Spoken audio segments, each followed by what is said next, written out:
Ndinoitwa Councillor Ellen Chingodza, representing Ward 3 Ruwa. Pandakapinda as a councillor, ndine maproject akati andakaita within the community Ward mwangu imomo. Ndine market stores akavakwa, market stores iwayo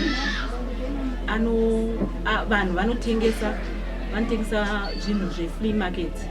Saka zviri panzvimbo inonzi Mhare. Therefore ndinoda kutenda kanzera Ward 3 nebasa raakaita pakuti tiwane musika pajechi.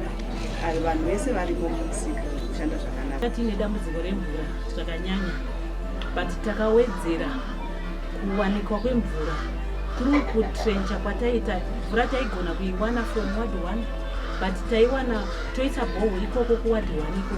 Kana taisa boho kuWard 1 iko, totrencha again mvura kuti ifambe kusvika muWard 3. Iye zvinezvi mvura iri kubuda, kanzera vanototaura mvura nhasi ichanonoka kuuya nekuti pane padini paputika, asi mvura yazodini zvayo ichauya.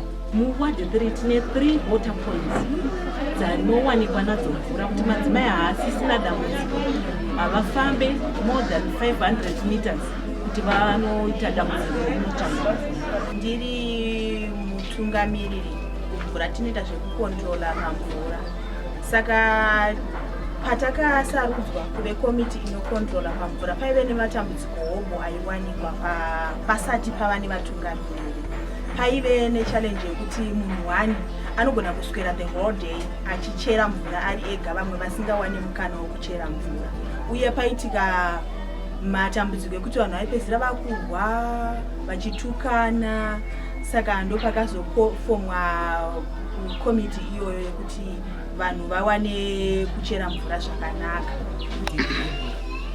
Koziya kumabasa kunova bhodhi ikoko kunoenda vakadzi nevarume. Isi takanga tiriko tichitoshanda kuburikidza nakansela ivava. Panhau dzechikoro kune vamwe vanoita problem pakutsvaga nzvimbo, unogona kuenda kuchikoro uchisvika uchishaya nzvimbo. Ukasvika kuno ukavakumbira vanonyora tsamba voenda nayo pachikoro, zviri easy kuti unosvika uchiwana nzvimbo.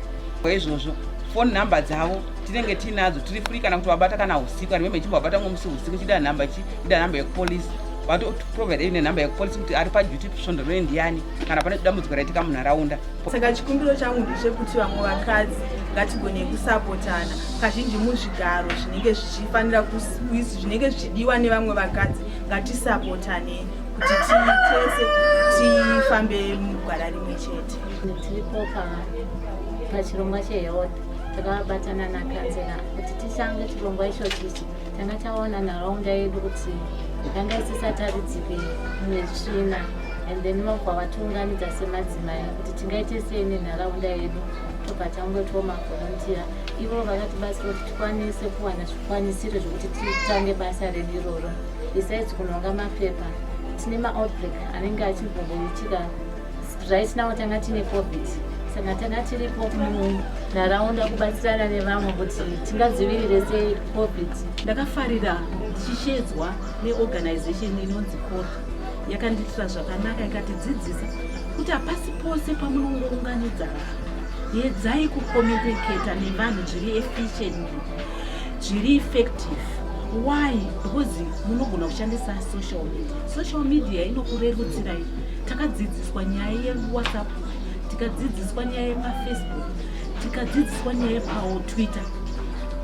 Ini saCouncillor Chingodza zvandakanyanyisa kugona kubata inyaya yeWhatsApp. Takaibva ndabva ikoko ndikasvika ndikafoma magroups angu eWhatsApp for the community. Right now even the community itself inondipupurira kuti aiwa tine group ratinopa information